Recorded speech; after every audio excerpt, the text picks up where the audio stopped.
25শে December সামনে আসছে Christmas বড়দিন। কলকাতায় হাজার হাজার মুসলমান যুবক যুবতীকে দেখিয়ে দেবো তারা ক্রিসমাসের দিন পালন করে, রাত জাগরণ করে, মদের ফোয়ারা চলে আর সিনায় লিপ্ত হয়। এর থেকে দুঃখ আর কিছু নেই। আমি বলিনি, পেপার বলছে, খবর খুলে দেখে নেন।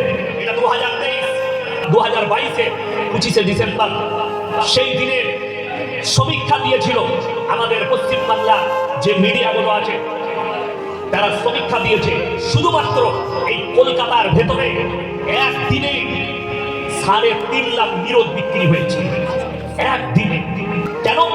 সেই দোকানগুলো থেকে কিনেছে আর পার্কে গিয়ে রাস্তাঘাটে এরা জিনা করেছে। সেখানে আমাদের হাজার হাজার মুসলিম ছেলে জড়িত হয়েছে। আপনার জন্য ক্রিসমাস কে বলে দিল? যদি ক্রিসমাস পালন করা জায়েজ হতো এই মৌলবীরা কি করতো না, আমরা কি করতাম না?